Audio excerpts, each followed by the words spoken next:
За сайн байцгаана. Өнөөдөр 3 сарын 31-ний өдөр 8 гараг тий. Тэгээ бид нэр 3 дахь өдрөө жагсаал хийж байна. Өнгөрсөн бүх хугацаанд өнгөрсөн одоо 2 өдөр би нэг 88 мянган дагагчтай пэйжээр лайв хийгээд ерөөсө хүнд хүрэхгүй байгаа гэсэн чинь хүмүүс notification ирэхгүй байна. Наадах чинь нөө хязгаарлалтанд тий. Тархацыг хязгаарлалцсан байна гэж. Яасан. За тархацыг хязгаарлалцсан байна гэх. Тэгээд би нөгөө аккаунтаараа юу лайв хийж байгаа. Тэгээд тийм учраас энэ нөгөө өнгөрсөн хугацаанд ярьж ирсэн слайдуудаа бүгдийг нэг шинээр ярьж үзье гэж бодож байна. Одоо хүн орж ирсэн үү? Хэд вэ? Нэг үү? За тэгэхээр Монгол улс хэр их баялагтай юм бэ? Монгол улсад нүүрснээс алмаа хүртэл 88 төрлийн ашигт малтмал байгаа. 10,000 илэрч байгаа, 1100 орд байгаа. 2015 онд олон улсын валютын сан манай алт зис нүүрс 3-ыг 3 их 80 доллараар үнэлсэн байна. Тэгэхээр энэ 3 их 80 долларыг 3-аас 3 сая орчимтэй байгаа юм бол 1 сая доллар оногдохоор ийм байна байна. Бид нар 9 ашигт малтмалыг ингээд тооцоод үзсэн. Тэгэхээр 44 их 80 доллар гарчихсан. Хэрвээ 44 их 80 долларыг 3.4 сая үнэтэй тэнцүү хувааж үзэх юм бол 12.9 тэрбум доллар сая 12.9 сая доллар оногдсон. За ийм байна. За энэ ч үуч биш.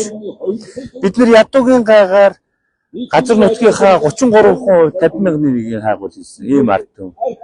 Тэгээ тийм учраас бид нар бүх байгалийн баялагийнхаа 10 орчим хувийг л илрүүлсэн байна гэж үзэж байгаа шүү дээ. Одоо энэ зурган дээр ингээ хятадын талд Монголын хил дагуу ингээ өр Монголд 900 орд ажиллаж байна энд.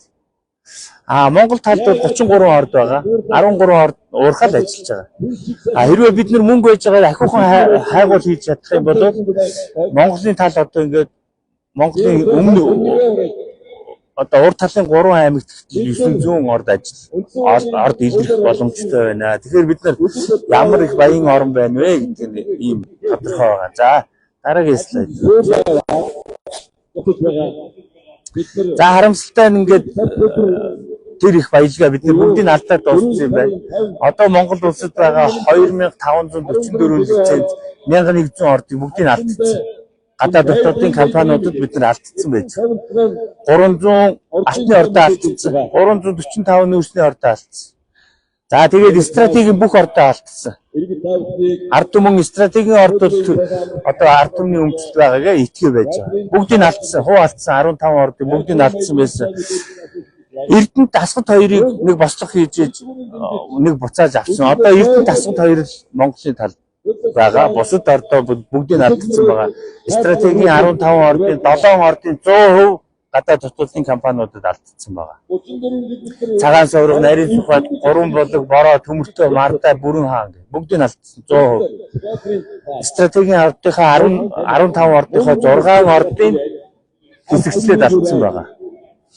5 толгойн ордыг гэхэд 3 компани хувааж эзэмшиж байгаа. Энержи ресурс жижиг 5 толгой, Эрдэнэс 5 толгой. За тэгээ одоо бидний ард түмний өмчлөлт 1072%, ард түмний эзэмшилт 1072% байгаа тэр Эрдэнэс 5 толгой компани гэтэл 5 удаа алдчихлаа бид нар. Алдаад авсан. Австралийн BHP 99 онд алдсан байсан авсан. Монголын 13 компанид алдсан байсан буцааж авсан. 350 сая доллараар зарах гэсэн авсан. 700 сая доллараар зарах гэснийг тасн зогсоосон. Хамгийн сүүлд сумын өдөр 1 тэрбум доллараар зарах гэсэн 18 онд болиулсан.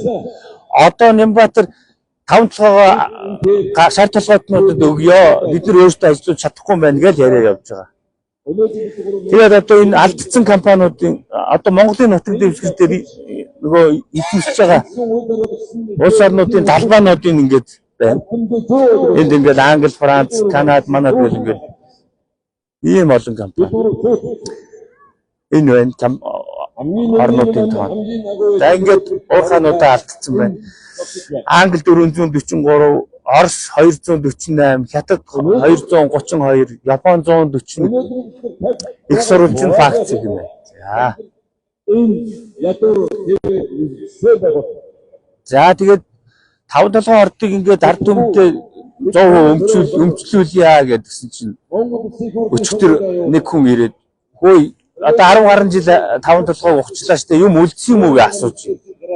Тэгэхээр энд тайлбар өгье. 5-7-од юу үлдсэн бэ?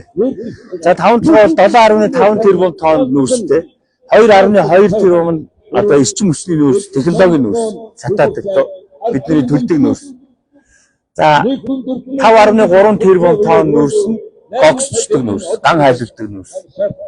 Тэгэхээр энийг хасъя. Энэ бүр ашиглалтын зардлын хас. Энийг ярихгүй. Зүгээр 5.3 тэрбум тонн гогсчих нүүрстэй байсан юм байна. 2011 оноос 24 оны хооронд ингээ 13 жил зарж байна бид нар. Ингээ 13 жил зарахтаа 200 сая тонныг зарсан. Гогс нүүрс зарсан. Өнгөрсөн жил 71 сая тонныг зарсан. Тэрний өмнө 10 сая, тэрний өмнө 39 сая гэдэг ингээ 13 жилийн хугацаанд 200 сая тонн нүүрс зарсан. Тэгэхээр 5.3 тэрбум тонн нүүрснээс 200 сая тонныг хасах юм бол 5.1 тэрбум тонн нүүрс үлдсэн байна гэсэн үг. Ингээд жишээ авах юм бол би 5300 төгрөгтэй явж байгаа 200 төгрөгөө үрдчихээ одоо надад 5100 төгрөг үлдсэн гэсэн үг. Би баг мөнгө өрөөгүй байгаа үстэй. 5300 төгрөгтэй явж байгаа 200 төгрөгөөр нь үрдчих 5100 байгаа юм байна гэж би мөнгө өрөөгүй байна гэсэн. Тэгэхээр 5 толгой маань 5.3 тэрбум тонн кокс нүүрстэй байсан. 200 сая насаа 5.1 тэрбум тонн кокс нүүрстэй байна. Ерөөсөө 5 толгойтой гар хүрж амжаагүй байна гэсэн үг. Жилд 100 сая тонноор нь экспортлоод 53 жил экспортлсон шүү дээ. Гэхдээ манай одоо өнгөрсөн жилийн 71 сая тонн нүүрс гэж Америкийн экспортлсон бүх нүүрстэй тэнцүү байгаа байхгүй. Бид нэр аимшигтай ихээр экспортлж байгаа гэсэн үг шүү. Тэгээд дахин донтрохгүй байгаа. Харин харамсалтай Америк шиг их нүүрс зарж байгаа үед бид яагаад болгочих хэвээр байна ард түмэн маань. За одоо тэр 5 толгойд үлдсэн байгаа зөвхөн коксчих нүүрсээ 3.4 сая хүндээ хуваагаад үзэх юм бол нэг хүнд 1400 тонн нүүрс оногдож байна. 1400 тонн нүүрс. За нэг портерт 1 тонн нүүрс ачна гэж бодоод их юм бол ганцхан надад оногдож байгаа нүүрс 1400 портер болно. Ганцхан танд оногдсон нүүрсийг порт дээр ачаад одоо энэ Сүхбаатарын талбайгаас ингээд цуулаа тавих юм бол Баян зүрхийн тавчаа гараад явчих шүү дээ 1400 портер нүүрс. Гэхдээ тэр нүүрс чинь 5 толгой нүүрс чинь одоо хятадууд нэг машин нүүрсийг 180 мянган доллараар худалдаж авч байгаа тийм үнэтэй нүүрс шүү гэт. За ингээд одоохондоо 3 слайд ярив. Биднээс 10 слайд байгаа. Хэсэг байж байгаад дараагийнхаа слайдуудыг ярив. Хэдэн хүн орж ирсэн байна хөө? Тэр гоё шүү дээ. Тэгэхээр чинь миний нөгөө 88 мянган дагагчтай пэйж маань тархсан хязгаарлагдсан байгаа мэй. Хамталтыг унгаадсан байгаа бай. 3-аас илүү хүн орж ирэхгүй байгаа гэсэн тий. За баярлалаа. Тэгэхээр та бүхэн маань ингээд энэ саяын лайв маань ингээд сайн шеэрлээд өгөөч. Тэгээд бүгдөө энэ бидний хүргэж байгаа мэдээллийг нэлээд тараагаад өгмөр байна. Асуулт байна уу?